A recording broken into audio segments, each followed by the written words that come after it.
Okay. In the name of God, the gracious and merciful, may peace and blessings of Almighty God be upon you. Thank you very much for inviting me here to talk this evening. It's a real pleasure to be able to speak on this topic, and especially to people that practice Buddhism and that seek inner peace, which I think is the most important, or certainly one of the most important things that any human being could look for in their lives. So it's a real blessing and a real honour to be here this evening. So the topic which we've been given to talk about and to consider is what is inner peace. So this is what I'll start with. Just before I start though, what I'll do is I'll actually recite a verse of the Holy Quran. And as I'm sure you know, the Holy Quran is the book which Muslims consider to be one of the holy books which was revealed by God Almighty to humanity. But I think as we'll look to cover today, the Holy Quran isn't the only book of revelation which Muslims consider to be holy or to be from God. And in fact, it may surprise you to know, hopefully a positive surprise, the Muslims consider the Gospel, the Old Testament, the Dhammapada, which is, as you'll know, one of the Buddhist scriptures, the Bhagavad Gita, which is the Hindu scriptures, the Tao, which is Taoism, and many of the other scriptures, in fact all of the scriptures, to be holy. But I'll start with a brief recitation from this.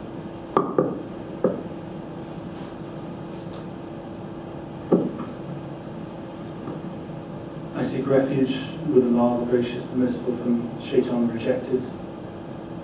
Bismillah.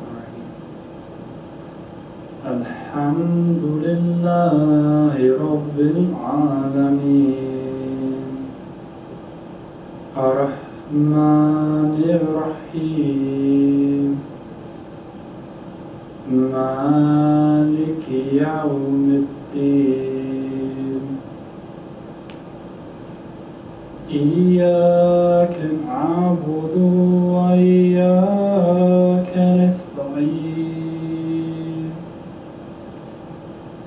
اهدنا الصراط المستقيم صراط الذين أنعمت عليهم غير المغضوب عليهم ولا الضالين.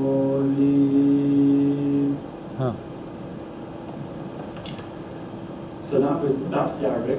So in English, this translates as, in the name of Allah, the gracious, the merciful.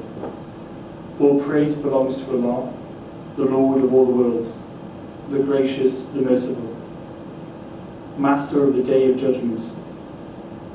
Thee alone do we worship, and Thee alone do we implore for help. Guide us in the straight path, the path of those on whom Thou hast bestowed Thy blessings, those who have not incurred Thy displeasure, and those who have not gone astray. So this is just an opening. The chapter is actually known, the translation is the opening. So in Arabic it's known as Surah Al-Fatiha, but in English it means the opening, so I think it's quite nice to open with it. Okay, so what is inner peace? I'll start with quite a personal or subjective take on these things. I'm not a scholar, I'm not an Islamic scholar, and I'm definitely not a Buddhist scholar, but I'm going to give you my own personal take on it, and I'd like to know yours, and hopefully we can have a good discussion. So I definitely couldn't claim to be Islamically trained in the theological sense, or in the Buddhist sense, but this is my take on what I think inner peace is. Having, and I should add, perhaps it's relevant, I used to be a practicing Buddhist, and I still do consider myself to be a practicing Buddhist. I came towards Buddhism through the traditional route, or the popular route of the Dalai Lama. Went to go listen to the Dalai Lama speak over in Spiti Valley, which is in northern India, just next to Tibet, because the Dalai Lama obviously fled from Tibet into northern India. A small place called Dharamshala, where the Tibetan Buddhists now reside. So it's a really beautiful place, and you'll go there and there's lots of Buddhist prayer flags surrounding it. There's lots of monks walking around the area. So that's my background, and I used to obviously meditate a lot. I used to do, and I still do, on a daily basis, mindfulness meditation and metta-bhavana meditation. So that's kind of why I'm really interested in Buddhism, and why I think that Muslims need to understand Buddhism more, and why hopefully Buddhists can also benefit from Islam as well. So that's kind of my interest in the topic. So what is inner peace? Well, this is I've attempted to try and summarize it you can't really summarize this topic because it's beyond words, and it's a very deep topic, but I think you might be able to say that it's becoming one with the one. So obviously one, us, individuals, becoming one with the one. And the one it's inarticulable, you can't really put it into words, but it's a sense of absolute connection of all things, of all living things, of all things that have been, of all things that are to come, and of the whole universe, and maybe parallel universes, all being deeply, deeply interconnected in some way. And I think that inner peace is to become one with that oneness, so that yourself and that oneness, that state of oneness, can become combined.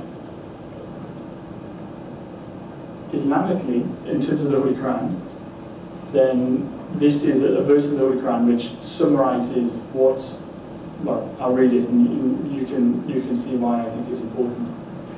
So it's from chapter 89, verse 28 to 31.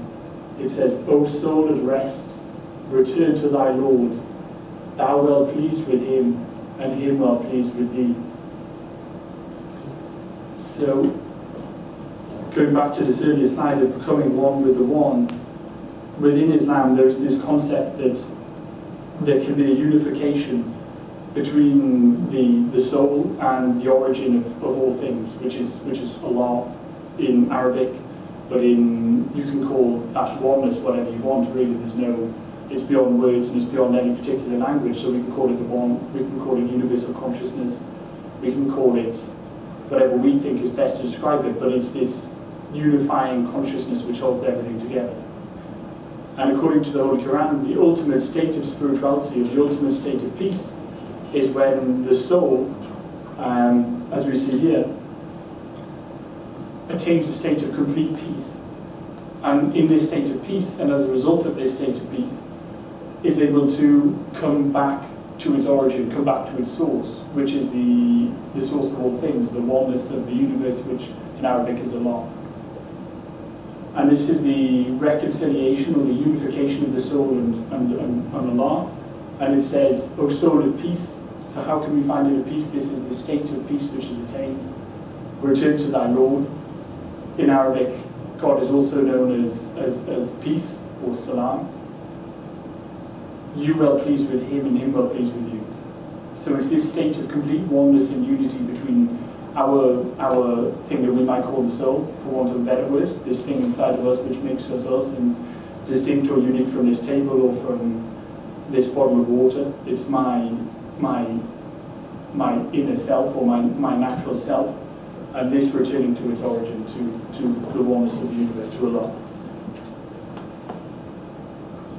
And I think this is the key question which we all ask ourselves, because when we commute to work on the tube, wake up early in the morning, come home after work, where we have all of the struggles of life in all their various forms, then how can we have spirituality in our lives, and how can we attain to some sort of state of inner peace? And this is something which certainly vexed me a lot, and it still is always something which I come back to. How can we actually live in a state of peace? How can we be truly spiritual, even though we're here in one of the biggest and busiest cities in the world, and we're living this life? How can we attain peace? So according to Islam, this chapter of the Holy Quran gives some guidance on this. So it's chapter 7, verse 203.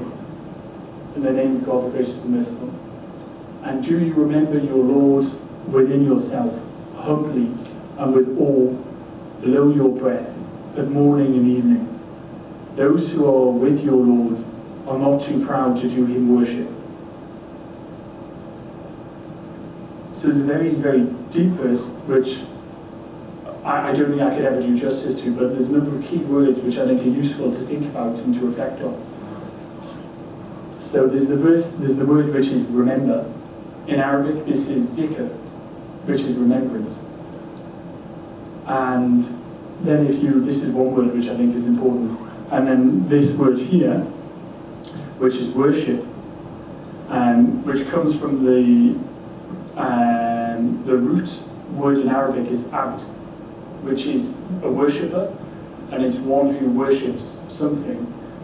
And growing up in England, when I heard the word worship, because I went to a sort of Church of England school and I was very familiar with the term worship, but in my earlier days, I don't think I really had a full sense of what worship is.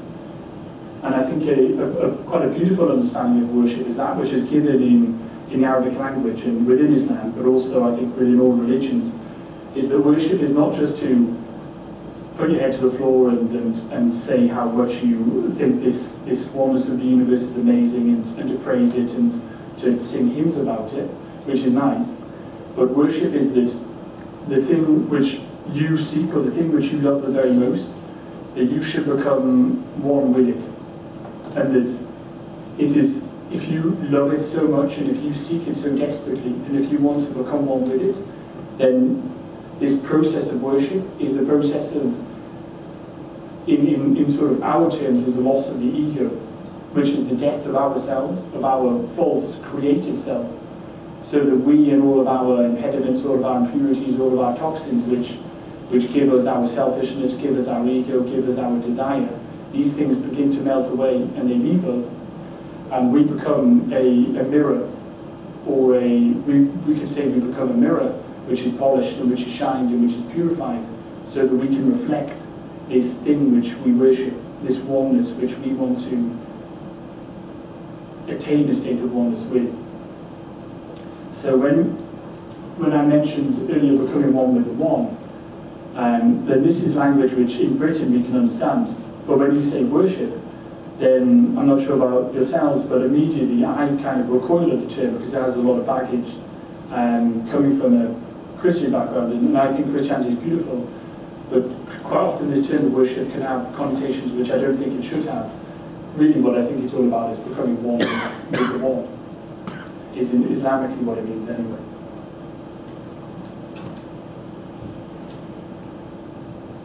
And there's another word which I mentioned, which was zikr. So this is remembrance. So there's another verse which expounds upon it and tells us more about this word remembrance. So the word it's in Arabic it's zikr, and it means to remember something. And in chapter 13, verse 28, it says, in the name of God, the gracious and merciful, who have believed and whose hearts have rest in the remembrance of God. Verily, in the remembrance of God, do hearts find rest. So, the topic of today's talk is how do we find inner peace? And the Quran makes a very bold claim. It says that, in Islamic terms, it's a dialogue or conversation between God Almighty, or Allah, the oneness of the universe, with us. And it's saying essentially that I know your hearts, I know you, I know your nature, I know what works for you, I know what doesn't work for you. And I know that the only time that you will ever attain to a true lasting and permanent state of peace is if you remember me. And that it is only in this state of remembrance, this state of meditation, I think is the best translation into English, this state of meditation, that we can find peace. So this is why I think the word remembrance is very important, because it is, in English, the English language doesn't do justice to it, but it's essentially a meditation and a reflection and a becoming conscious of this state of oneness, coming back to it. When you're walking down the street, don't just look at the bus and the pavement and think about what you might have seen on TV last night, but take your mind away from all of that flow of consciousness and return to that remembrance of the oneness, of the one. Return to it and live with it and keep it with yourself, so that you yourself continually are occupied in your mind with remembering this state of oneness of the universe. And the big claim is that this in and of itself, if you take it, or if you test it, and if you find it to be true, it's making a very big claim. It's essentially saying, how do you find inner peace? Remember me, and you'll have inner peace. So it's a very, very simple, very grand claim. And I can say, if I don't make it too personal, too subjective, then this is what worked for me within Buddhism, and this is what worked for me is also when I added Buddhism with the Holy Quran. Then I found that this is a most marvelous way of attaining peace. In fact, it's the only way I think that I've ever really attained a deep, deep state of peace, I think.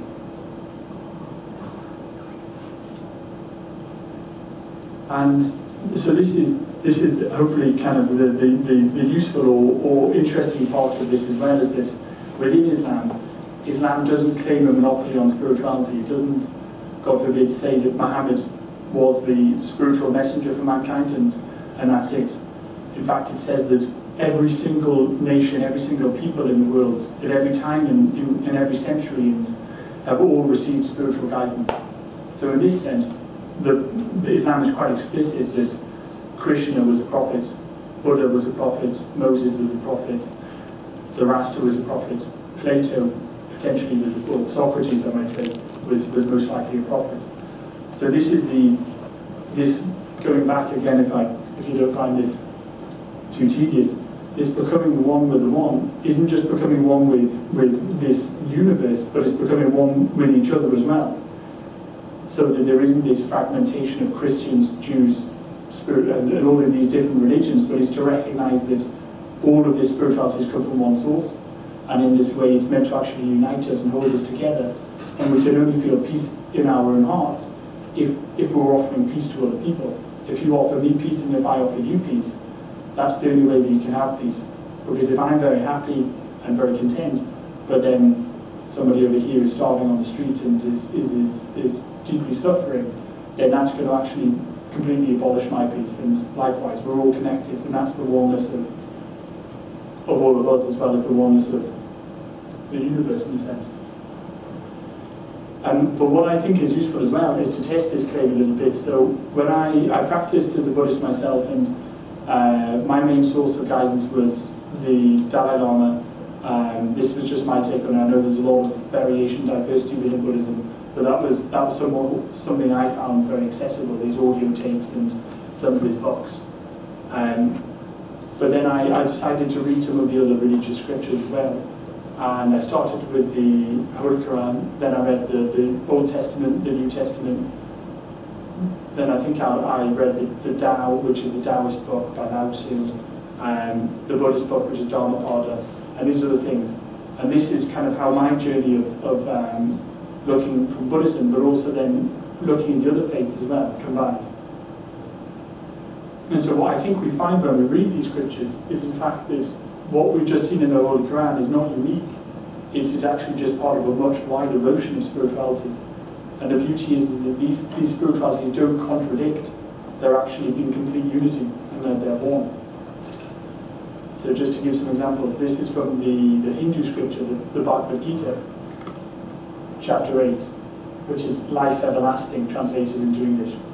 It says, repeating Om, the symbol of eternity, holding me, one God, always in remembrance. He who thus leaves his body and goes forth, reaches the Spirit Supreme. To him who thinks constantly of me and of nothing else, to such an ever faithful devotee, O Arjuna, am I ever accessible. So, the reason I think this is really interesting is because many people conceive of Hinduism as really separate and alien to, let's say, the Abrahamic faiths.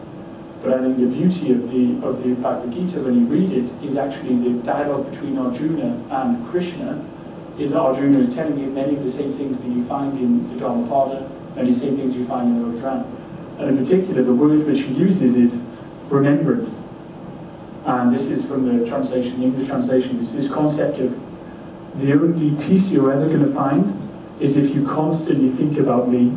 So this is Krishna proclaiming himself to be God, but not he himself, but in fact there is this oneness, he says. and that you only get this peace if you continually remember me and remain ever faithful to me. When you're on the bus, when you're on the tube, remember me, and you'll find peace. Remember me and you'll find peace. I think is what Arjuna was saying to Krishna. Then in the Psalms of David, peace be upon him, then he says this beautiful thing. He says, and this is from the Old Testament obviously, he says, my soul rests quietly only when it looks to God. Soul, be quiet before God. For him who comes, my hope.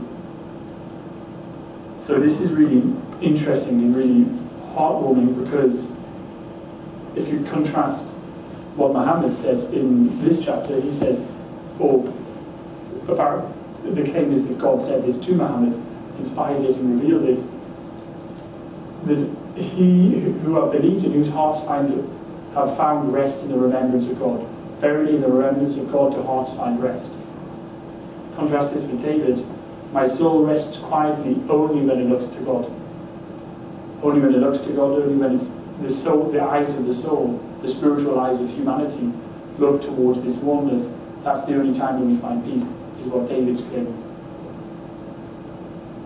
So this is in the Abrahamic faith, the Psalms. Then if we look at the Holy Gospel, then in the chapter of Luke, then Jesus, peace be upon him, said this. And I think it's important because it's showing that it's not a sort of material philosophy. It's the kingdom of God does not come with your careful observation, nor will people say, here it is, or there it is, because it is within you. So I think the value of this is because many people often make allegations against Christianity and say that, oh, it's a kind of materialistic concept of you drink some coffee, you drink some wine, and you have, you know, the bread. But I think, in fact, if you return to the spirituality of Jesus, then he's talking about these same concepts, that it's a journey within. It's not here it is or there it is, it's a journey within. And then to finish with Buddhism, because I don't want to take any more time, then in the Buddhist scriptures, or one of the Buddhist scriptures, the Holy Dharmapada, then Buddha, peace be upon him, said, the man who is, or this is the chapter title, the man who is awake, he said, live in your heart, seek the highest consciousness, master yourself according to the Dharma. This is the simple teaching for the awakened. And I think this is quite beautiful because somebody obviously, as you'll know better than me, somebody said to Buddha, you know, who are you? Are you a god? Are you Brahma? What are you? And he said, no, I'm awake. And so the man who is awake is referring to Buddha. And so he's saying, live in your heart when you're on the bus, when you're on the tube. Reside here, because you won't find any meaning in the lattes or in the KFCs or whatever you think, and seek the highest consciousness. And for me, this is a really curious word, curious term, the highest consciousness. And there's different interpretations, and I think hopefully we can talk about this further, about what does Buddha mean when he talks about unified consciousness or higher consciousness, and master yourself according to the Dharma. This is the simple teaching of the awakened. And the awakened is obviously the state of peace. It's to be awake is to have attained spiritual enlightenment. It's the state of peace which we will seek and which Buddha attained to. And I think if I could draw a comparison again, a direct one between Islam and Buddhism, then Buddha is saying this is the teaching of the awakened to remember.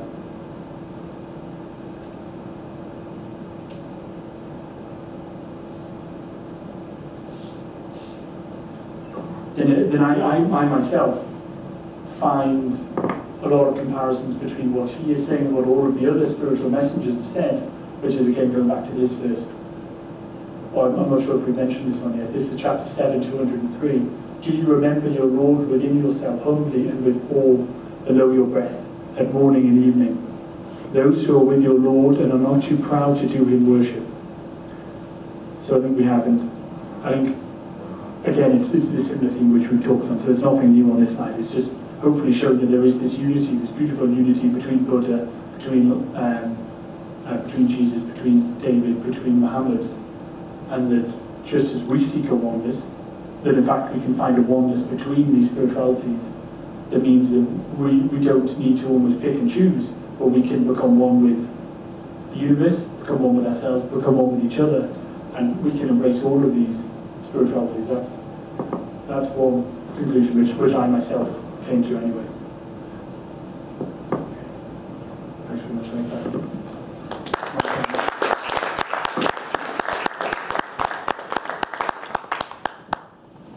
you very much, Jonathan. That provides lots of food for thought. So now we'll move on to Jishna.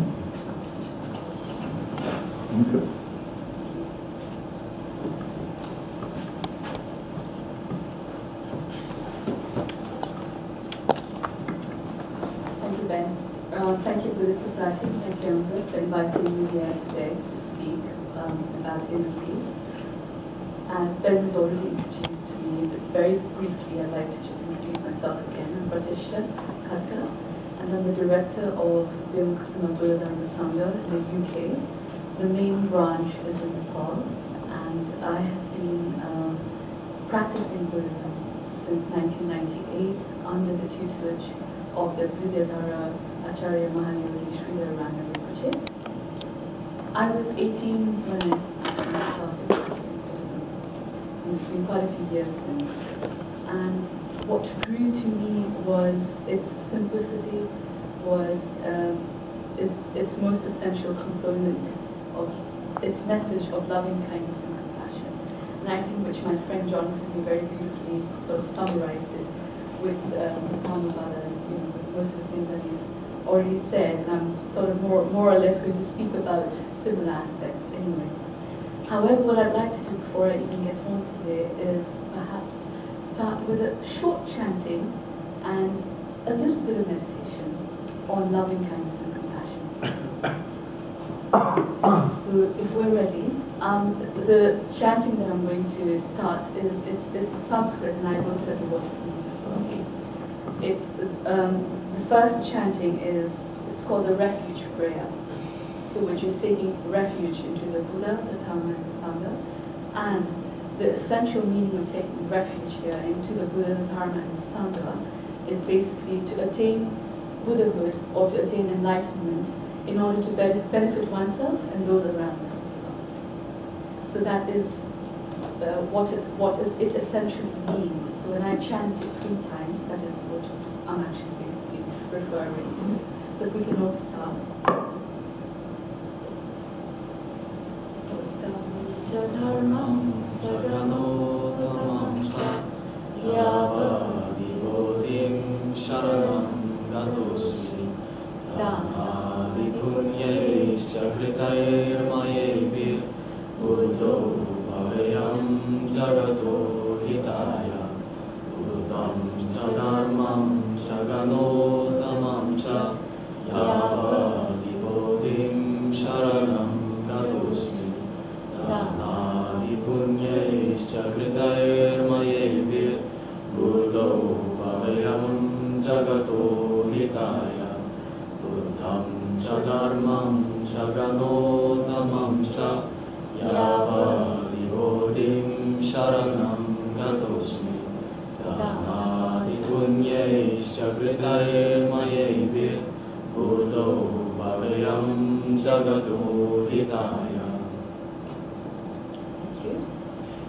We can just sit in our meditation posture. That is, you're all sitting on your chairs with your feet flat on the ground, hand nicely rested on your thighs, just over your knees. Just close your eyes for about 5 minutes. This is if you want to do it. If you don't want to do it, it's perfectly fine. This is a meditation of loving kindness and compassion. I won't take any more than 5 minutes, I promise. Can you all hear me? Please hold on.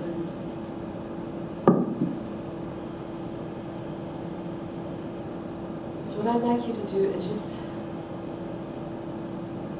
visualize yourself and everybody else around you. When I say everybody else, it could be your mother, your father, your relatives, your loved ones, people you don't get on with very well, you have a grudge against, your pets, animals. And as I chant, I just want you to radiate golden light towards them, of loving kindness and compassion.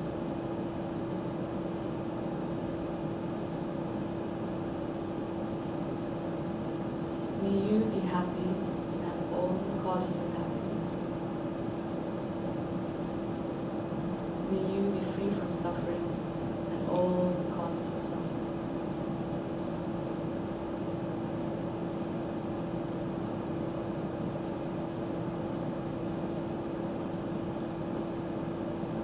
May you have happiness and of all the causes of happiness.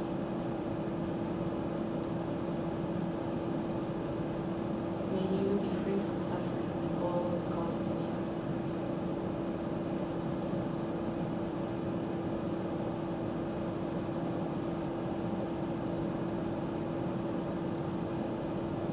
May you have happiness and of all the causes of happiness.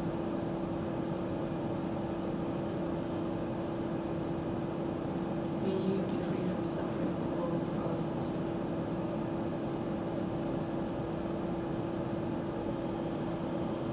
Just one more time. May you be happy and of all the causes of happiness.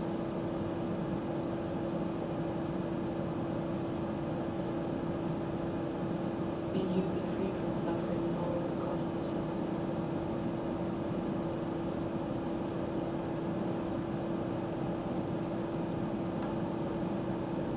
Just gently allow that golden light to go back into your heart center. When you're ready, just open your eyes.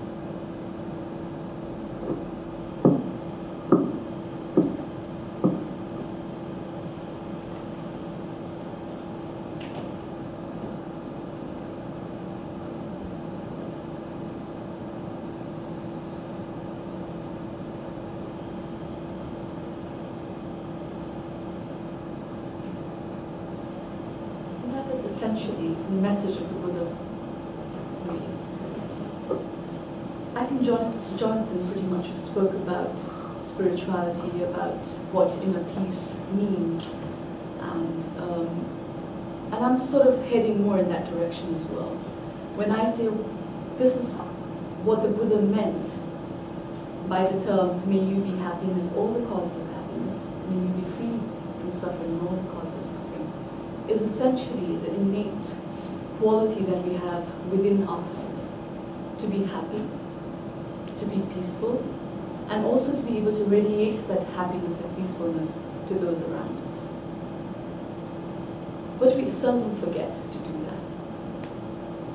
And the term finding inner peace is really interesting. I find it very interesting. Now, this is my take on it. And the reason I say I find it very interesting is the term finding itself means you're searching, looking for something. Almost to say that there is something there, but I haven't found it yet, and I want to find it. I want to find something that will make me feel peaceful, or something that will make me feel something more substantial, or something, better than the way that I feel at the moment, at least. So it also reminds to us, or calls to us, to look into our state of mind, to look into our own internal state of mind. What it is, why is it that we want inner peace? And how is it, are we going to get it? Is there a formula? Is there something that we can go to a bookshop and find? I can just buy a book on Amazon, have it delivered to my house, and then suddenly I've got something that tells me this is actually how you find inner peace.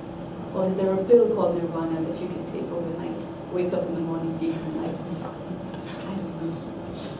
And I'm not going to pretend to know the answers to these questions, because the whole process of finding is a journey.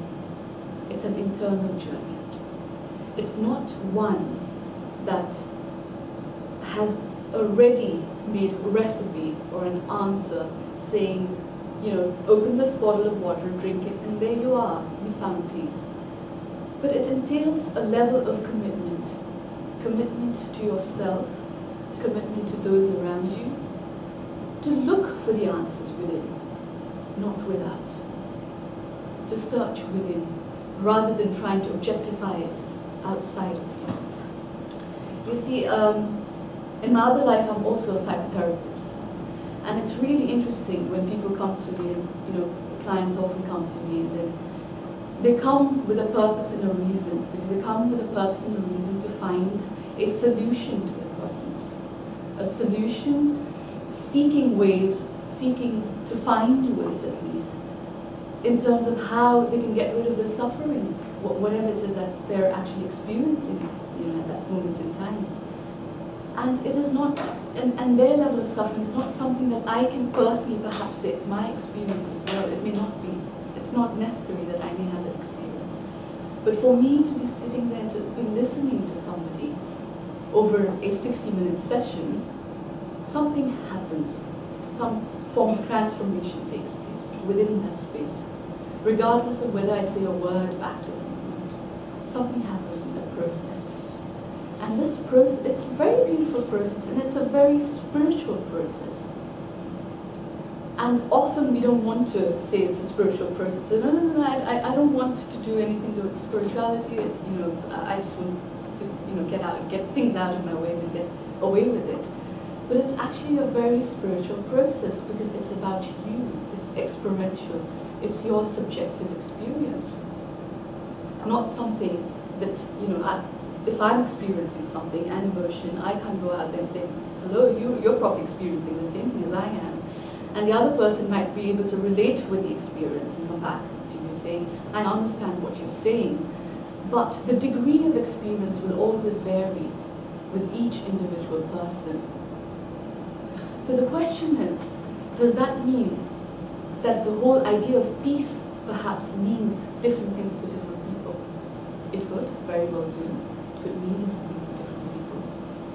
It could very well do, because it all depends on your own experience and your ideas about peace, and your ideas about what being at peace means as well. The Buddha never actually gave a formulaic solution to the problem. He said there is a problem. We go to the doctor because when we actually realize that, yes, I've got an ache on my shoulder, I need to go to the doctor. We realize there is a problem. Yes, there is a problem. The doctor tells you, okay, I think we need to get an X-ray done, and then identify exactly what the problem is. You identify what the problem is. And when you have identified the problem, the doctor tells you perhaps the solution is taking this medication, taking this course of action, which is great, brilliant, you do that. But the ultimate solution lies in your hands. And that is whether or not you want to take that pill, whether or not you want to embark on that journey, on that path, that actually allows you to discover ways and means to find a solution to your problem. Because everybody that goes with a shoulder pain will not necessarily be healed by the end of it.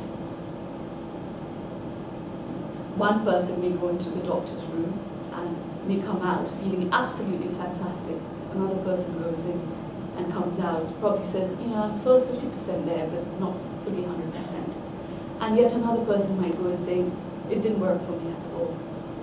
So our experiences are so subjective, because we have all different conditioned ideas about things. We have all come into this world with our own karma, and this is what the Buddha talks about, is our karma. And karma here really means our intention and our actions. So if our intention is, and when we have acted upon that intention, that action itself manifests results for us. So it is not necessary that one person, or everybody who has the same problem, essentially will find the solution to it through the same mechanism, through the same ways. But what is very important here is the commitment that is required in order to stay on that journey. To stay on that journey and to be able to discover for yourself. Because often when we have a goalpost, we say we've got to go there, we've got to attain enlightenment, for example, and we forget about the journey that actually takes us to that enlightenment. And that journey is it's your own path. It's almost like your roadmap, because it's based on your own experiences. It's based on the experiences from your past life, as in from the time you were born until wherever you are at this moment in time. Your schooling, your habitual conditioned patterns, what you have learned over the years, how you react to things.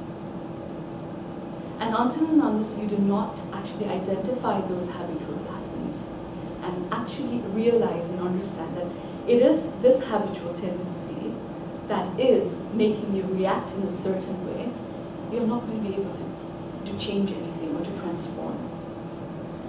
And this entails the process of meditation. The process of meditation from a Buddhist perspective really is to find out what these habitual tendencies are, what these habitual patterns are. What are these conditioned ideas, really? Where am I, what state of mind am I at the moment? Am I, am I really fluctuating? Am I stable? Am I able to think properly? Do I know how I think? Do I know how I feel? And the tool that the Buddha actually gave, which is something really, it's very beautiful. He gave the tools of two really great meditation techniques. One is called shamatha, and the other is called vipassana. I don't know how many of you actually know about it. Shamatha, it's a Sanskrit term, and what it really means is calm abiding. To remain in a state that is very calm abiding. And that is basically the quality to transform your mind from one that monkeys around from one pole, one end of the tree to the other, to bring it to a very calm and stable state. One that is now stable, so it's almost as if the ripples in the water have calmed down and you're just able to remain in that state. And when you're able to remain in that state, then you can just see the ripples arising and passing, just as they come and as they go. So these are your thoughts now. These are your intentions now. They come and then they go. And the ability to see this coming and the going process of these thoughts and intentions is what vipassana allows you to do. Now this is the tool that the Buddha taught. It's a gift, in fact, that he gave to the world. It's a gift, the lens through which you can actually see how things arise and pass, how things come and go, which means the nature of everything, every intention, every thought, and every action is constantly changing. And the fact that it's constantly changing means there is a possibility for change. Means that you can actually transform your state of mind from whatever state it is in at the moment. You can actually transform it into something else. And that process of training your mind is what vipassana is all about. So it's really looking directly and recognizing this changing process, recognizing that, hold on a minute, it's because actually I was not being able to see things the way they were, but rather clinging to things. As my friend Jonathan also spoke about desire and craving. Craving onto things, latching onto things, saying, no, this is really something, this is me, mine. I am not going to let go of it. But the moment you're able to recognize that that is also changing. That is also changing. There is space for it to move. And when there is space for it to move, there is space for your own mind to move in a direction it wants to go into.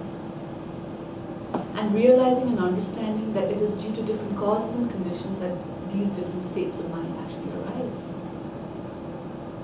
Just being able to look at things from this perspective, just this arising and passing of phenomena, with the awareness, bringing into your awareness your own state, your own thoughts, your own intentions, recognizing them without judging them. And when the transformation happens as well.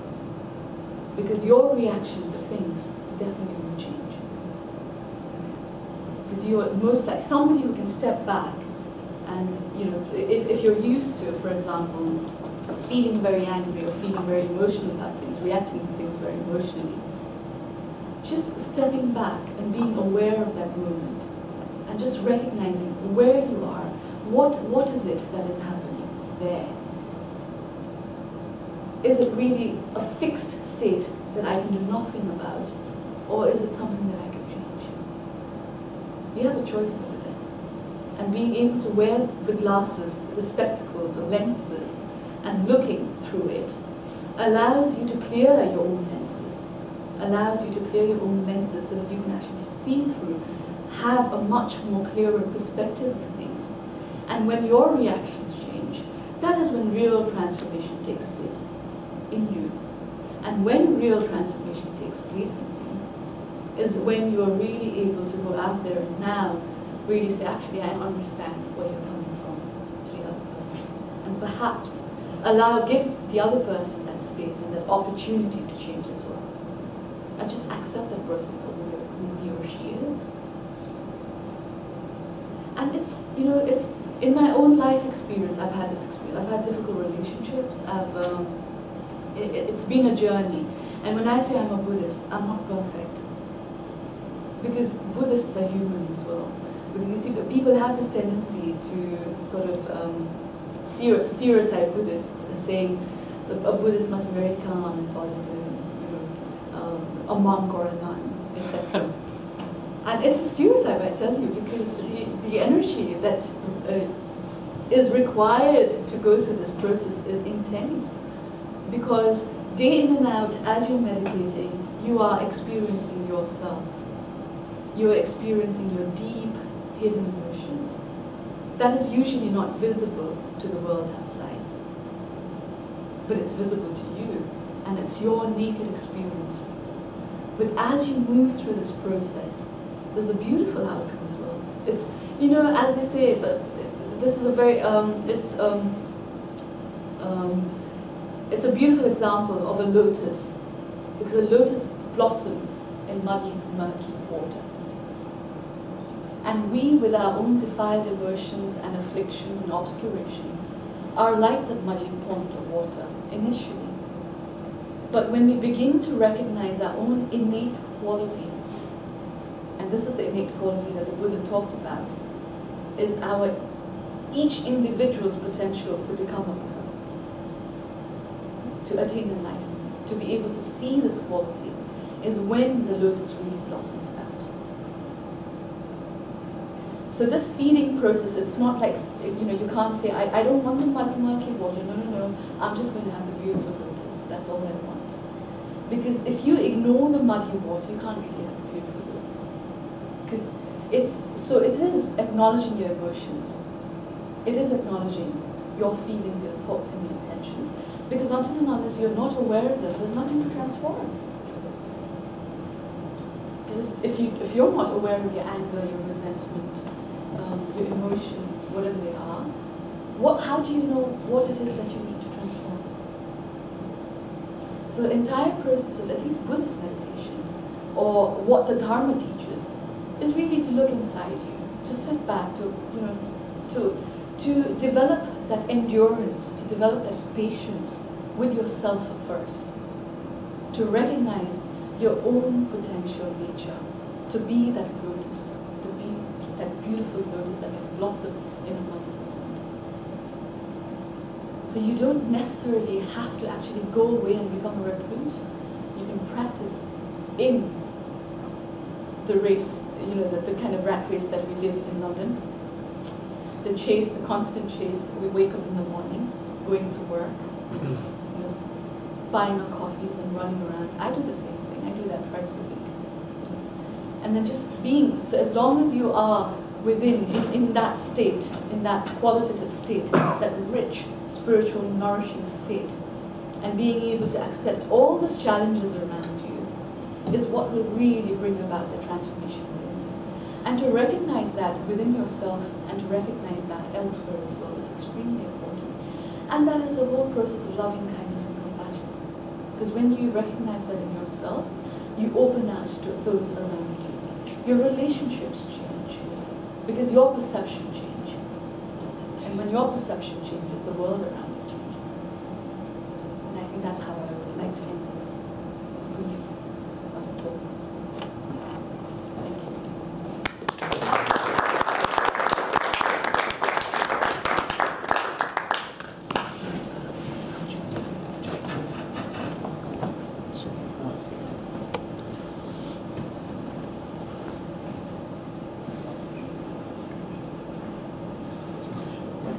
So we're just going to have a question and answer session now. Ben's going to come around with the mic. Unfortunately, we only have one operating mic. Just have it close in. Yeah, so that's me.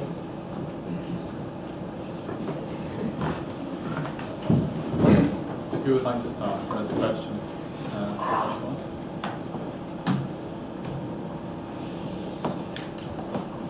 Are you sure?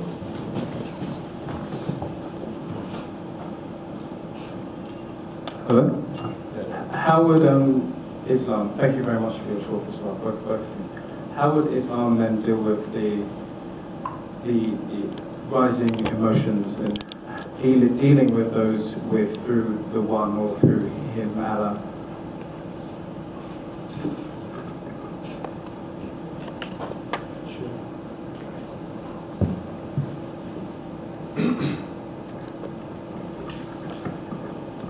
So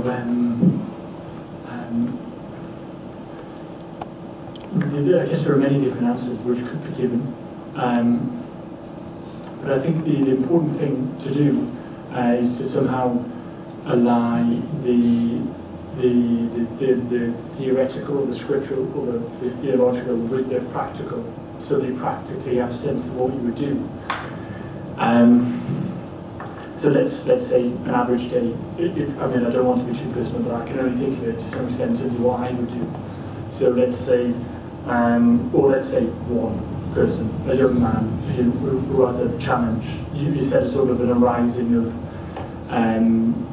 difficulties internally of some sort, whether it be mental anguish or some sort of emotional hurt or something like that. Then it's very simple. I think it's you would go to any location where you could find some peace or some quiet, and you would enter into this process of remembrance. But I guess there are different ways of remembering this oneness. One is to sit or walk and then think about, this oneness of the universe and to come into harmony with it. But the Holy Prophet of Islam, Muhammad, may the peace and blessings of God be upon him, then he said essentially the highest form of worship is salat, which is the process, which is the formal prayer, which Muslims do 5 times a day. But this isn't sort of isolated, it's kind of a continuum of this remembrance process. But to be honest, I found that nothing dealt with this issue better in terms of dealing with the muddy water which my friend mentioned, than putting your head to the ground, prostrating. And this position of humility, there's something in particular, there's something very inherent within us. I think that if we adopt this position of prostration, and then enter into a dialogue or enter into this process of remembrance with Allah, with the oneness of the universe, and talk. Because the claim of Islam is that you're not alone in this. And in particular, there's another verse of the Holy Quran which says that, remember me and I will remember you. And there's another saying of the Holy Prophet of Islam that he said, that God said, that when you walk to me, then I run to you. And I know this is a dialogue, and I don't want to in any way be provocative about any kind of how it is from my own perspective. I was in this field in Cambridge, meditating, because I used to live in Cambridge. And I was having a lot of this stuff which you mentioned, these difficulties. In Islam, they're called waswis, the whispering. And there's in fact the whole ideology or whole philosophy around this process of whispers. And I was in the field, and a friend called me and they were like, "You're right, you sound a bit weird, you sound a bit stressed." And I was like, yeah, I'm fine. But in reality, I was deeply troubled by this sort of internal dialogue which goes on, and you have to somehow deal with it. And meditation helped me a lot. But I felt that I was alone in it. I was attempting to overcome my ego with my ego. I was attempting to overcome my selfishness of myself with myself. And it was wonderful. I became a much more compassionate person, and this is why I hold so strongly to Buddhist teachings and I advocate them. But I think the thing in the dialogue element which I would value is how do you, what role does the one have with us? If it's the process of the one becoming one with the oneness of the universe, then does that oneness come back to us as well? And will that oneness help us to deal with our issues and to deal with our stresses and our difficulties? And I guess the beauty of Islam is that when I meditated before going on my wider spiritual journey, I felt quite alone in that spiritual journey. I was up in the Himalayas and I was meditating in this kind of Tibetan monastery, and the monks were lovely and they were very kind. They gave us breakfast, they gave us dinner and all this stuff. But I felt so strangely alone. I was on this, and I gave up meditating actually when I was on this in this Buddhist monastery. And I kind of gave it up because I was like, I'm trying, I'm meditating, but I just had all this same kind of this muddy water which you mentioned. And so for me, the most phenomenal thing was to recognize the existence of the one.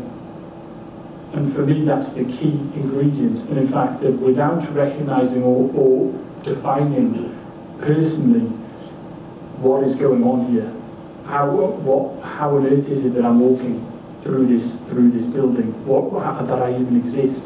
That the stars are up there? That life exists? That that I'm sentient? I'm conscious other than this table? And it's that question about what is the one, and if the one exists, does it respond to you? That I think that's the only way that Islam deals with it. It's about the joining of the two. You make an effort towards that one, and then immediately it's all sorted. Because if Allah is who He says He is, or who the oneness is, that He is the Lord of all the worlds, the gracious, the merciful, then that peace can only come when you unify yourself with Him. So essentially, it's everything that you're doing already, or everything that I was doing already, but it's just with one added ingredient, which is, does God exist or not? And if God does, how does that impact on us? Because if God does exist, then we can't have any peace without Him. If He's the maker, if He's the source of all peace, the origin, the beginning and the end, and beyond time and space, then without that key ingredient, I had a lot of difficulties. So the beauty of it is you just come into oneness with that oneness of the universe with Allah, and it's sorted immediately. And I know this is a dialogue, and I'm really kind of reluctant to say anything which might be in any way provocative. But my friend, you mentioned the drinking of the water, that it's not simple or there's no answer. But the challenge that I found with modern forms of Hinduism or Buddhism is that I think that, in fact, but I think actually you have an added ingredient, which is the community, it's the practical element, and I think this is so essential. It needs to be practical. You need to be able to hold on to it, and you shouldn't have to struggle alone in it. And I think this is the beautiful thing with the meditation you did, because I think, in fact, you need practical steps. And this is, to some extent, the beauty of Islam and all of the spiritualities, is that within those scriptures, they actually say, it's sorted, this is it. You can open the bottle and drink it, and that peace can come immediately. So I hope that wasn't vague, but it's essentially, it's that relationship between yourself and does that oneness exist, and if it does, then it's that unity between the two that sorts it all out immediately.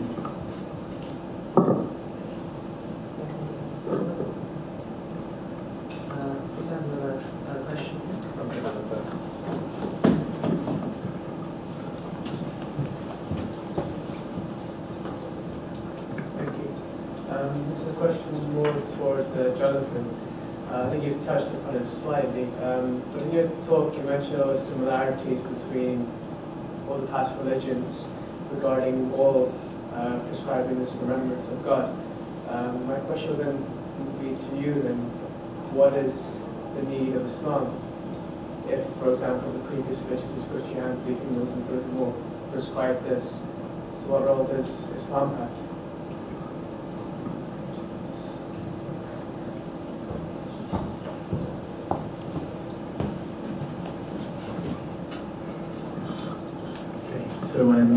So again, I'm no expert on these things. I'm not, even though kind of we're at the table, you would know better than me probably.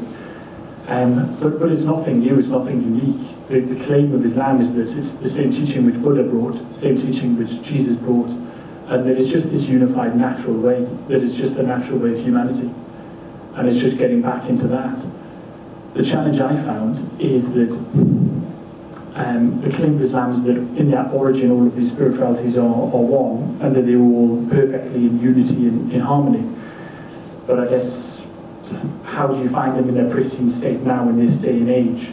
And the basic claim of Islam is that whereas all of the spiritual books, all of the scriptures were pure when they were given to Buddha, given to Krishna, given to Jesus, over the millennia or centuries, then, at some points, then divinity became mixed with humanity. Humans added bits, took bits away, and slightly changed elements of it, which then make it more challenging.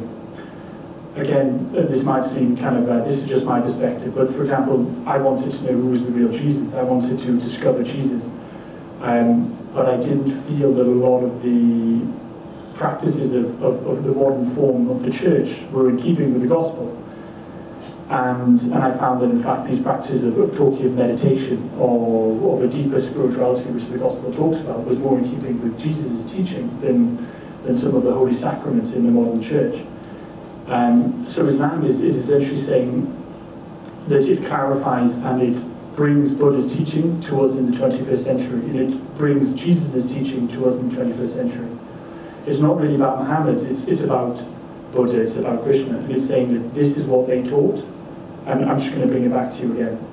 Because you started vandalizing and you started playing around with it, this is what I gave to Buddha, and here it is so you can read it again. And this is the pure, pristine form which Buddha had. This is exactly what Krishna had. Open this book and this is exactly it. And again, it comes back to the earlier question of if there is this sort of universal consciousness, then how can we get the direct relationship with that universal consciousness? And the claim of the Quran is that it's many paths lead to Rome. There's many ways to get there. And I think that's the beauty of spirituality. You can get there through so many different routes. But which is the one which is the straightest path? What's the one which, as they say, which path does the crow fly? You know, the straightest, the least moving, the least bending, and the one which is most in keeping with our nature. And Islam just simply says that it's the one which Buddha already gave you, but over the centuries, bits were added, bits were taken away. This is it. This is what it was originally. So it's not really about Muhammad in that sense. It's more about the other. All of the spirituality is unified. Just to balance that, do we have a question for Buddhist? Yeah. Okay, sure.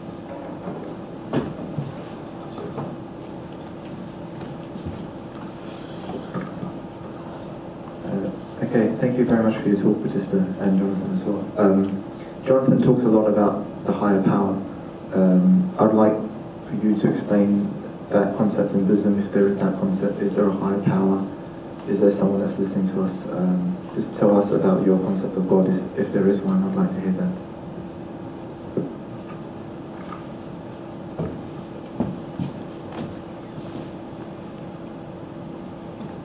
Thank you. Thanks a lot for the question. I'm going to try and keep this as simple as I can. Jonathan himself actually gave the example where somebody asked the Buddha as he was walking. This person actually was very, very.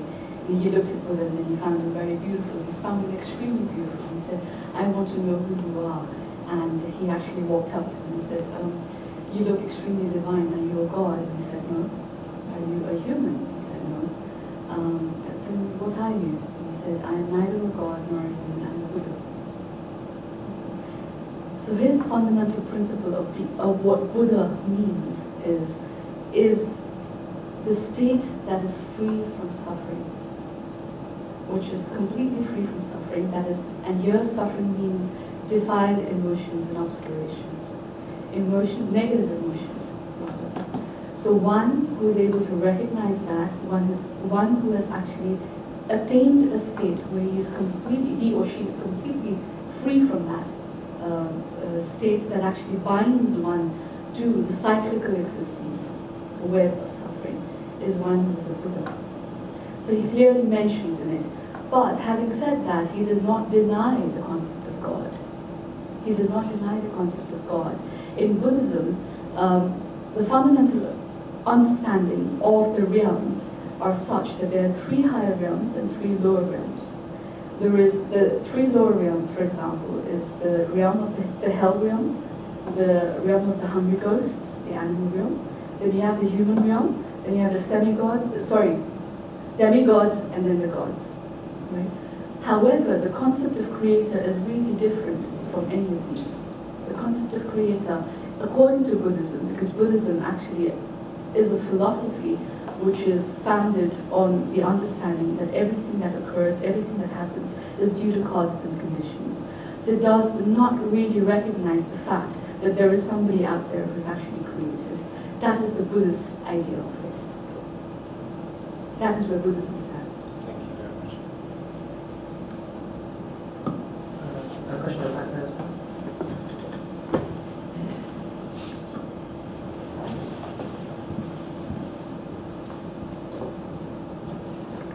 Thank you for your talk. Another question for yourself. We've talked mainly, obviously, as per the topic, about inner peace and being at a personal level. What sort of guidelines does Buddhism offer at a society level, or in terms of world peace?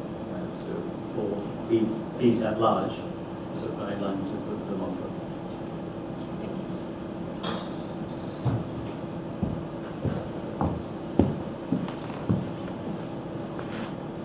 Thank you for your question. And I think it's a very important one as well. And then I would like to give the example of Dalai Lama himself. He is a living embodiment of love, kindness, compassion, and peace in today's world. One who actually fled from his own country, came out, took refuge in a completely different country, and yet has not taken any major step to retaliate violently. He's taken a completely different path. And his message itself is out there in the world. And the whole fundamental idea or principle of Buddhism is where at one level you're dealing with the emotions and you're transforming all that. The basic guideline is to develop the fundamental idea of loving kindness and compassion. There can be nothing greater than that, to be able to understand, to love yourself and to love those around you. So if you look for a basic guideline in terms of how you can do that, the meditation, in fact, that you did at the beginning of the session itself is one of the most, it's a profound Buddhist technique that is used, on the path itself by any level of meditators. Whether you don't have to be a Buddhist to even do that, in all honesty. It's just about acknowledging yourself and those around you. You can do it in so many ways. You can do it silently, in fact. You don't even have to walk out the streets and say, look, I'm going to do loving kindness and meditation for you. It doesn't have to be done that way. It's harboring that intention, which is so important, the right motivation and the right intention of generating the loving kindness and compassion. And this is called bodhicitta in Buddhism. Bodhicitta, which actually means the mind of an enlightened being with the intention to free oneself from suffering and free those around you as well. And there cannot be a greater intention than that, to be able to say that I would like to actually embark on a path which is a very ambitious project in a way, to say that I will become a Buddha for the benefit of all sentient beings. Does that answer your question? So again, a person would stick to love, kindness, and compassion in their own personal sphere. But let's say we're talking about heads of states or countries with certain interests, who then decide to either interfere or just to coexist in these. So for larger bodies or for larger sort of communities or peoples, what sort of guidelines are there for groups or geographic? This is a principle that anyone can apply. And today mindfulness meditation, for example, has become so popular. Just really practicing awareness of your thoughts and feelings. And these are the sort of practices that so many people are doing at so many levels. I will give you an example. I can't speak for countries because you see it all depends on different cultures, different religious perspectives. But this is something any and everyone can do. For example, in our Sangha, which is the community of practitioners that we are, we meet up, for example, on a Saturday. Now this is happening in Nepal, by the way. And Nepal itself went through intense crisis for about 10 to 12 years due to the Maoist insurgency. And we wondered, as spiritual practitioners, what is it that we can do? how is it, if we're not politically involved, if we're not going out there and then advocating anything, how is it can we be involved in a way, at least spiritually, to be able to do something? So one of the things that my guru actually taught is saying, every Saturday morning, everybody gathers in the hall downstairs and actually practice loving kindness and compassion for everybody else out there in the world. And that is such a beautiful message in itself. And for you to be doing it, not just for you and a handful of people around you, but for the entire country. And then, if required, for those living in other countries who just face atrocities, or people who have died in calamities, in natural calamities, or become victims of certain things, anyone can do this. So the message that goes out to the world is, again, the same message. But to what extent one applies it, it's an individual decision. You cannot say, every country should actually do this, per se. The Dalai Lama has done it on behalf of the Tibetan people, and a lot of Tibetans actually practice it as well. Some of us who are practicing in Nepal are actually doing it too. So it is really incumbent on individuals, it's incumbent on those political leaders also to say, actually, maybe we can do something about this. Maybe we can actually, introduce this aspect. A lot of schools are doing it now, even in England. A lot of universities are doing it now. Imperial is an example now. And in my own, I work part-time for the University of London for the Institute of Education, and I work in staff development. A lot of people are now coming and asking, can you please teach us meditation? Can you please teach us a way that we can find some peace and happiness in life? So if this becomes a general attitude with each and everybody, so it becomes an individual responsibility as well. So when every individual, takes upon that responsibility, I think it will eventually become, at a wider scale as well, people will start recognizing these things. But it's going to take a lot of time as well.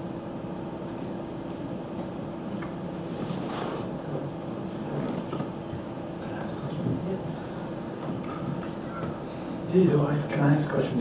Yeah, and this is just to yourself, and so what was nice at the beginning was we did metta-bhavana, I think, wasn't it? Thinking initially about yourself, well, about different categories of people group, and when we do metta-bhavana, then obviously it's not only based upon the concept that we are changing our own state so that we'll become better people, but it's almost like a prayer. That we're saying that may you be happy, may you be well, may Oma be happy, may Oma be well, may my enemy be happy, may he be well. And when we do this, it might raise the question of, is this prayer going to be answered? And how is it going to make these people better? And can it really do it? Can they actually become better from our meditation? As I'm meditating, can I transform the state of the people in the room? And if so, how? What is it that's going to do it? And I think this is a really interesting question because it helps us to examine what Buddha was teaching us when he gave us metta-bhavana. And I think he was telling us that there is actually something connecting you beyond your matter, beyond your atoms, that even though I look completely disconnected to Oma and to yourself, that in fact in some unique way I'm actually completely connected to you, and that if I can transcend my own lack of knowledge or perception, that we can actually become one in some sense. And just in this regard, what do you think is the thing which holds us together? If it's not atoms and it's not matter, is it consciousness? Or it might be energy. But is that energy conscious? And if it does hold us together, if consciousness does unify us, is everything in the universe unified in that consciousness? And if it is all unified, if the universe is actually a single consciousness, could we call it God? It's my thought and my question. I think you can call it anything you want, really. And it depends on your own faith, and it depends on your perspective of things.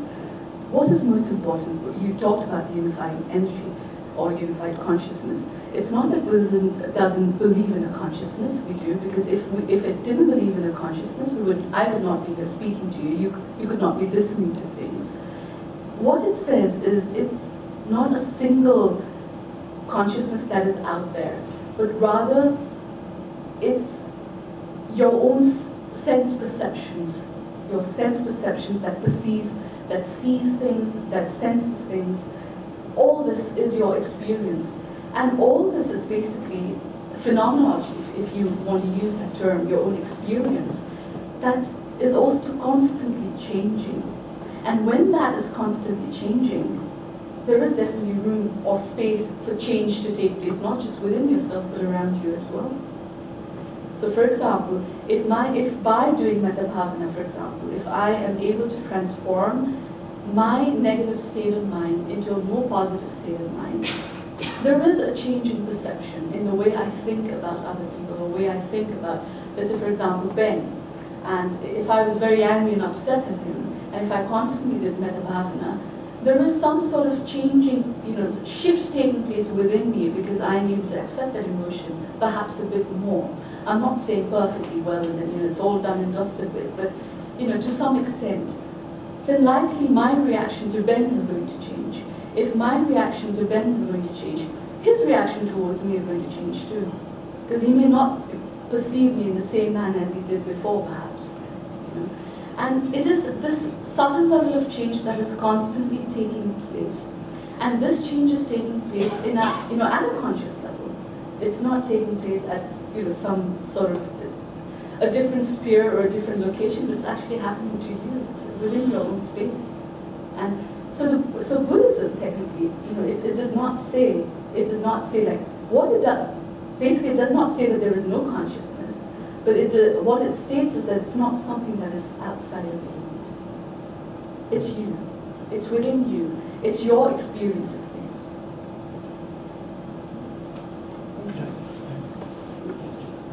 I don't want to take up too much time because we have 5 minutes.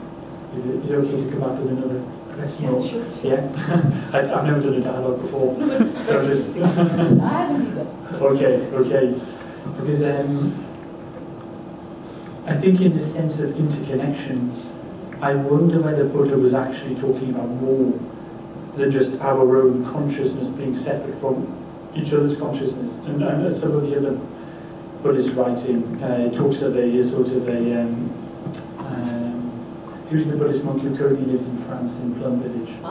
Mathieu Ricard. Yes, I think it's his writings. And he said that the moment that he became, or that he felt such huge enlightenment was when he went out onto his veranda, onto his balcony, and he looked at a tree, and he realized that in fact that tree was deeply connected with him, and he felt an absolute connection with it because it was the same as the paper on his desk and the wood of his desk, and that in that sense he went beyond his own ego, went beyond his own self, his own desires, and he became one with the tree. And I think that this practice of metta bhavana, I wonder whether it transcends this distinct consciousness. And I guess this goes back to the thing which you mentioned earlier, what is it that Islam offers, or why did I find it appealing?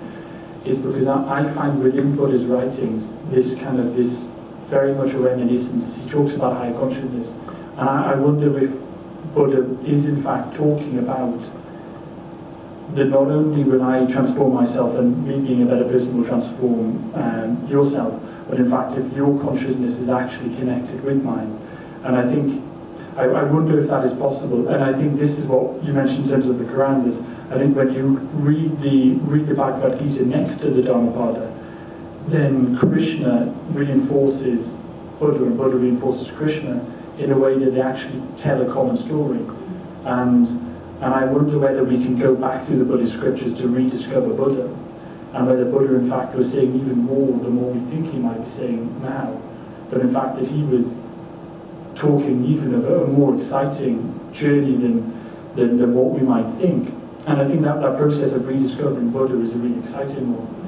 Because, and this was just my perception, but what my conclusion was that metta bhavana was actually, it was more than just an atomic process of me reflecting in the synapses in my mind, making me a better person, affecting my being, but in fact the process of metta bhavana makes that single unified consciousness. And I just wonder whether other people have read or thought about that process, whether in fact, I think that's the key thing which maybe the Eastern spiritualities and the Abrahamic spiritualities, where they can find that unity, if there is that consciousness element. And then another question which I had was, in terms of as we as Buddhists, people who follow Buddha, seek Buddha, how, in terms of us looking for spiritual guidance, how widely do we draw the net? And Buddha is obviously someone that we hold in such great esteem and offers so much guidance. But how do we view Taoism? And can we also take Lao Tzu as another spiritual guide? And could we also extend it to India? I mean, because Buddha was born in Bodh Gaya, or was in Bodh Gaya, but then just next door, or very close to him, were all of the rishis and the sages of Hinduism. And there's this phenomenal congruency between the Hindu spirituality and Buddhist. And then can we go even further west? It would be to look at Moses, at Adam, at Abraham, at Jesus, and Muhammad.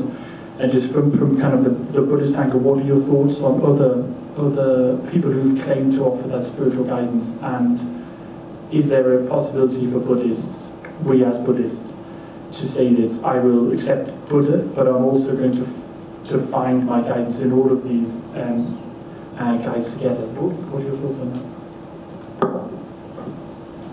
I think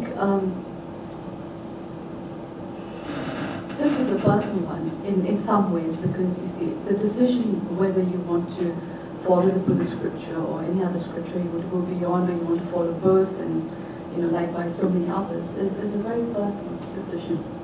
And because what the Buddha taught, according to Buddhism, is pretty straightforward and clear.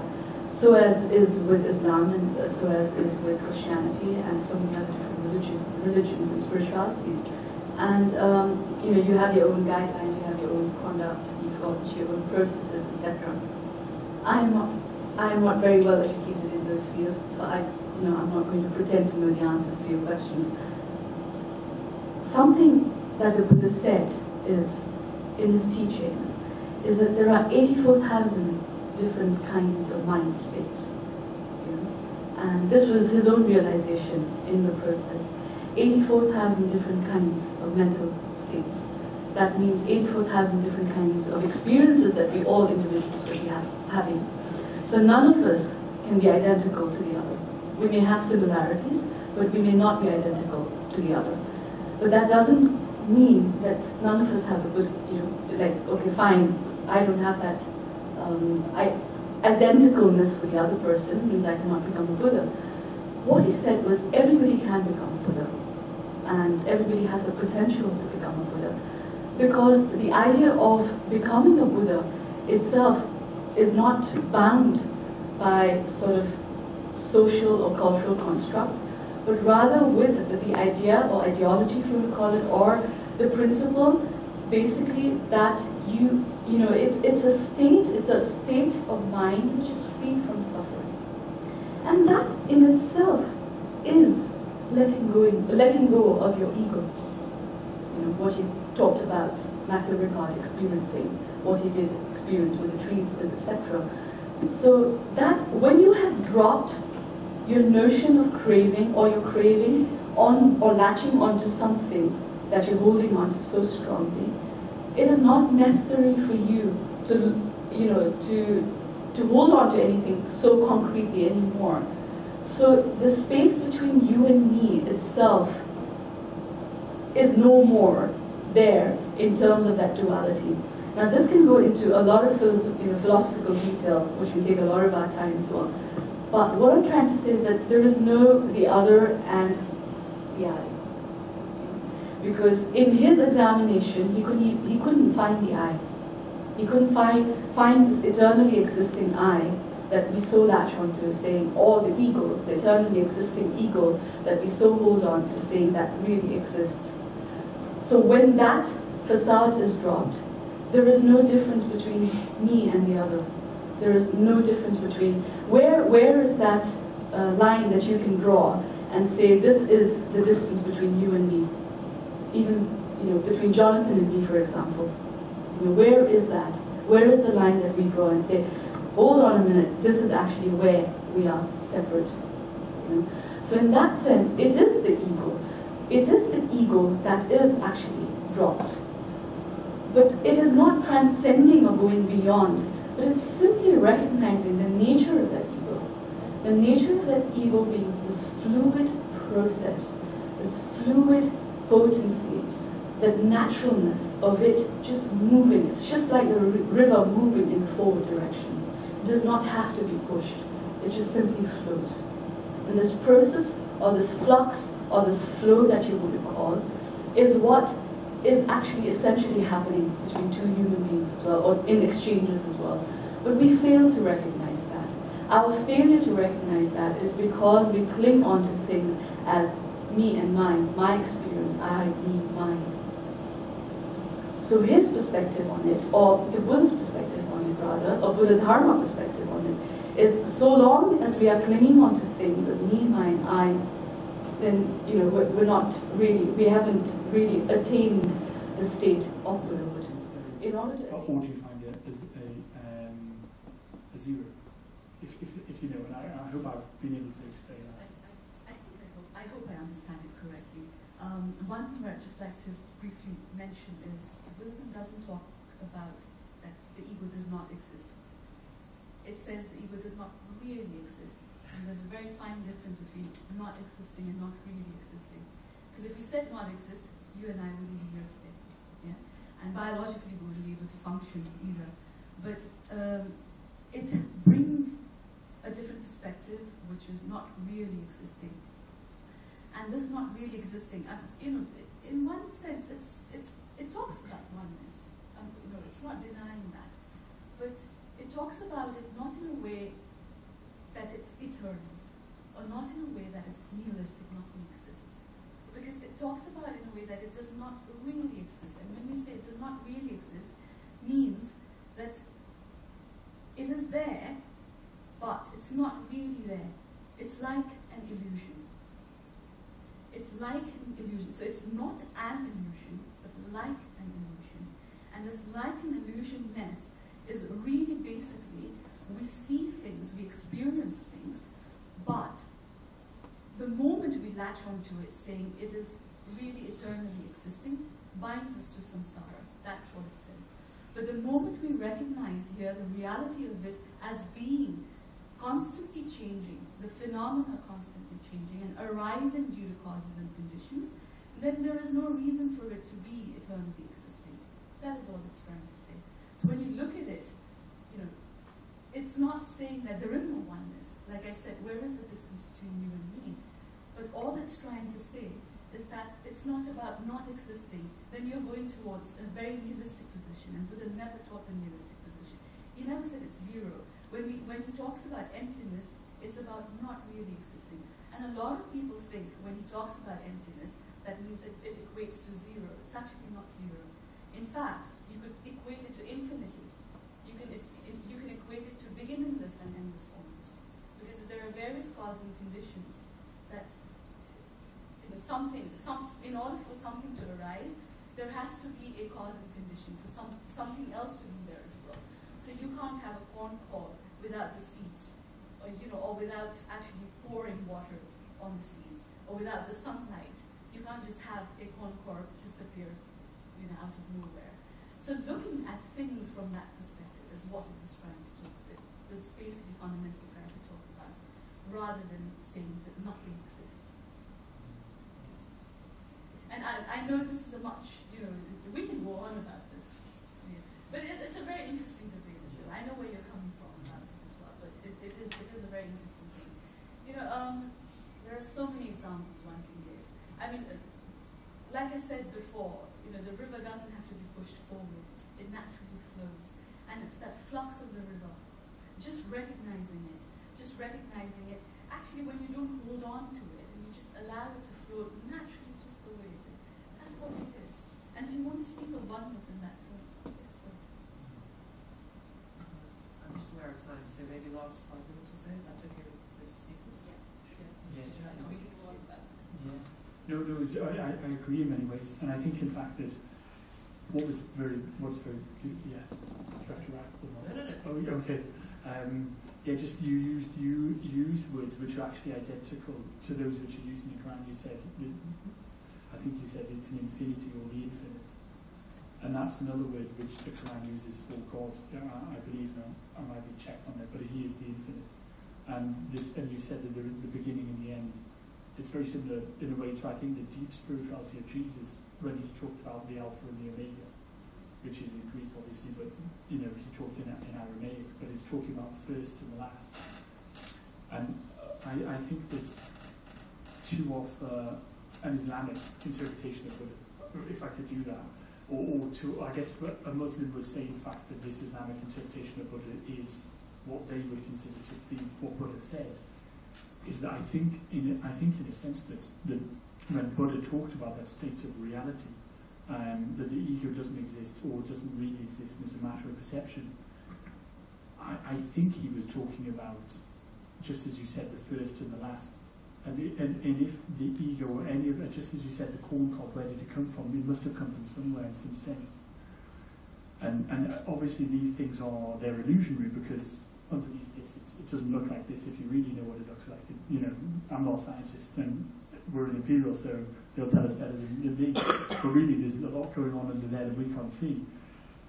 And I think that kind of awake state, or that reality which Buddha talked about, is the key to the Buddhist message. And I think that the challenge of us in the modern era is to give an understanding of that oneness. And I guess this is the conclusion which I came to, and that kind of the fusion of Islam and Buddhism offers, is that in fact that oneness is conscious, and it isn't simply a state of existence. It's not just an energy, but in fact it's a conscious force that you can interact with, and that just as we are conscious, in fact the entire universe is conscious. And the thing underpinning this, the reality underpinning this, is that underneath the atoms and underneath the protons is an energy, but underneath the energy is a consciousness. And that we have come from consciousness and we'll return to consciousness. And I think that consciousness, which Buddha talked about, the higher consciousness, I think the real thing he's getting at is in fact one consciousness. And in Islamic terms that's Allah.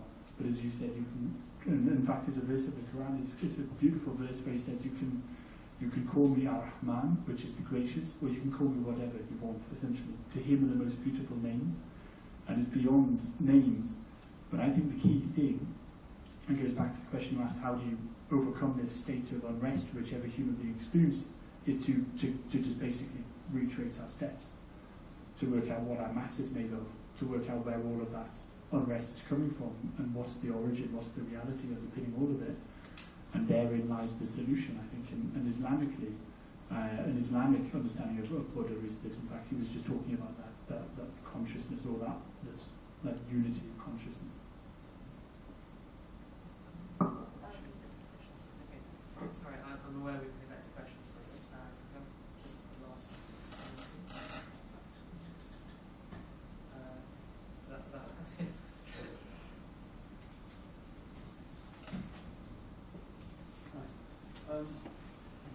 One is kind of a summarising thing, and one is I'm seeking some clarification.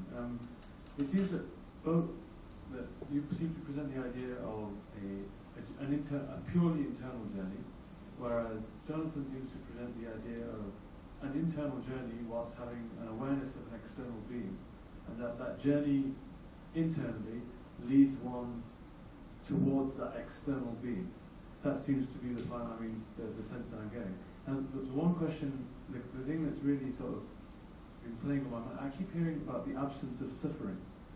Now, for me, the absence of suffering doesn't necessarily imply a state of happiness. To not suffer is not it doesn't necessitate that one should then also be happy, or do you understand what I mean?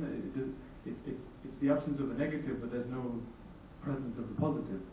Now, I like your take on that, and also from Jonathan, that when one is worshipping, is that purely the removal of the bad, or is that growing in towards the good? And it brings me on to the final part. If I'm sorry if I'm taking some time. It's one thing saying like that we think not or think good of people and try to remove evil thoughts. But it's a very different thing acting that way. So what practical teachings do both of our speakers present in terms of actually, acting upon those thoughts? Because it's fine that I may think well of you, but do I actually act upon them? That was even a question, I'm not really sure. I'm sure the question mark comes in.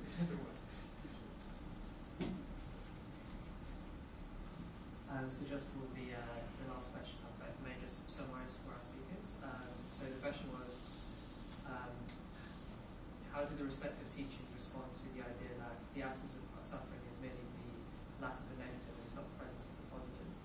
And also, what was that one?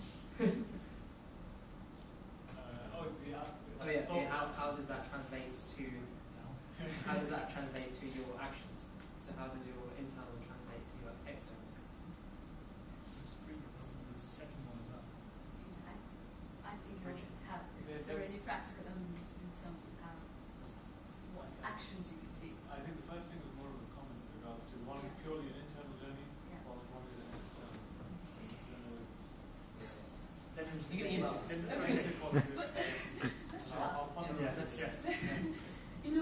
when you say absence of suffering, it's almost already saying, I am free from suffering, and hence, what next?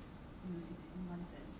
But the reality right now is that I'm actually not free from suffering, and the thing is, I have to work towards it to be free from suffering, and that is a journey in itself. And what the Buddha said is, there is suffering, there are causes that create suffering. And one of the most fundamental reason for suffering is the idea of craving or desire, endless desire, craving of things, as really existing. And constantly thinking that, I'm going to be satisfied with this, and then, I'm going to be happy. For example, I'm going to be happy by drinking this glass of water, and then after I've had that glass of water, and then suddenly I realize actually I'm more thirsty and I want some more water, and I keep going on and on and on in this, this whole cyclical process as is. Now, what he said is, here the whole idea of suffering is at a much deeper level than just at the physical level of just drinking water and then finding myself feeling more thirsty and then drinking more, right? And here it is because I'm clinging to this thing that I am thirsty. I'm constantly thirsty. Oh, I want this. Water is like pretty. It's something very natural, and I think we all need it. But let's say our needs are insatiable, right? We have one need after the other, and those clinging on to the idea of that I constantly want this because I want to satisfy something deep inside of me is what binds us to samsara. That's what he said. So he said binds us to the cyclical existence. Sorry, I used a slightly different word. Binds us to this cyclical existence.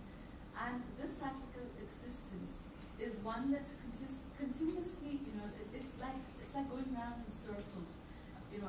For example, I'm clinging, and it's coming from my own internal desires, and my wanting this, that, coming from, either a need for attachment or a need for hatred. Something is pushing towards it, and then I get it, and then again, I'm sort of briefly, momentarily satisfied with it, and then I go back into the cycle again. So as we go on into this loop over and over again, that creates an immense amount of suffering. That is the level of suffering he's talking about. So not just something that we actually experience at a gross level, but at a more subtle level as well. As we experience and keep reacting to it. Like I am angry, for example, I react to you, and then in a very angry tone, and then you react back to me, and then I react further back to you. So it's like adding fuel to fire and continuously churning that wheel of suffering over and over again.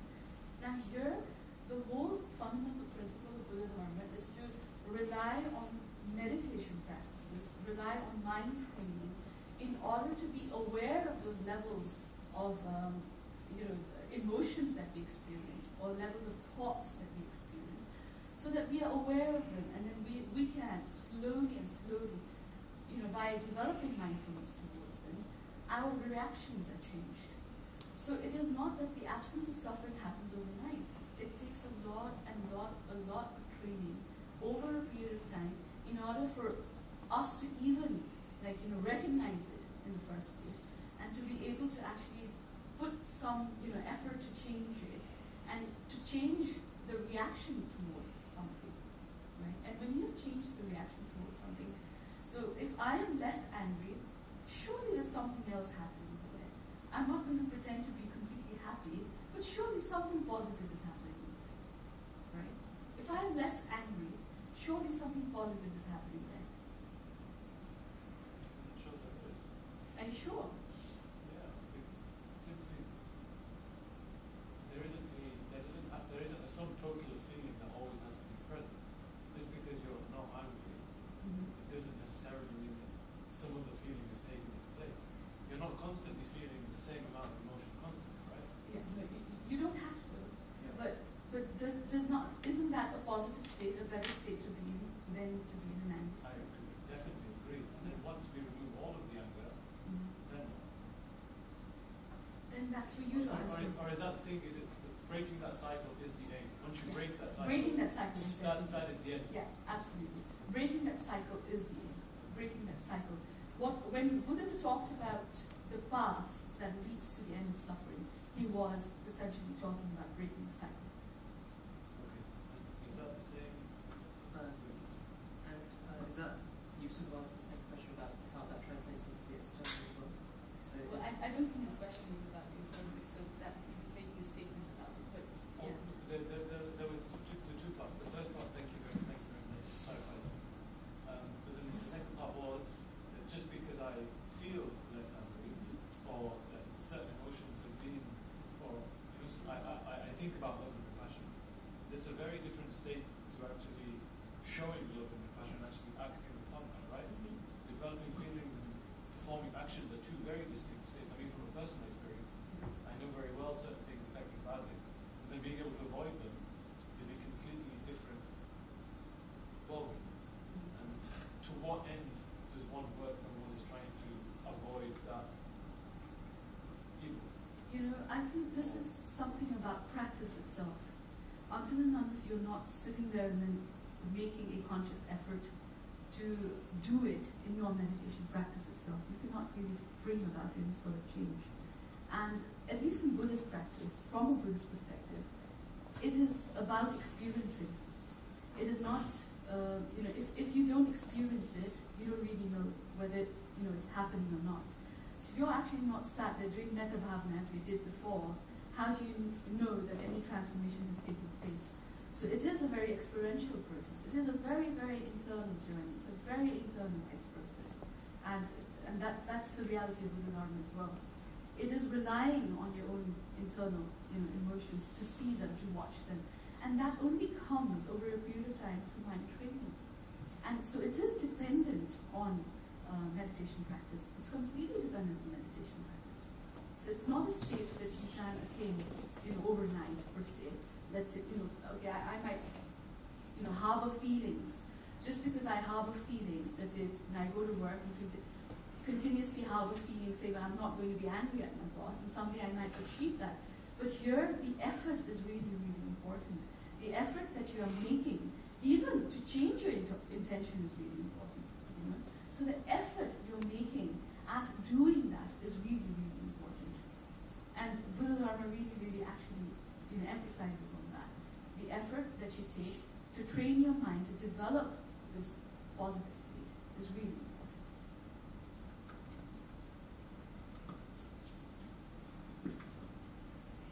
Okay, so I agree with much of what was said, but I do actually, I think you've clarified my own mind. Actually, you reminded me of a lot of the journey that I went on, or the different thoughts I had. So the first question was freedom from suffering. What replaces it? I think that the challenge is that if we look at finding peace as the goal, when in fact it's not the goal, I think that the risk is, and the danger is, that if you treat that in and of itself, then in fact you're just trapped in desire again, because you're just desiring peace. You just found another form of attachment. I want to be peaceful, I want to be maybe happy, maybe well, I'm not happy, I'm not well, maybe happy, maybe well, I'm not happy, I'm not well. And this is, and I'm not mocking meditation. It's a prayer. I think it's a prayer. The fact is that if you are just doing it to feel better, then you're not going to. Because in fact, what you've done, and it's not about desire. It's about the thing which underpins the desire.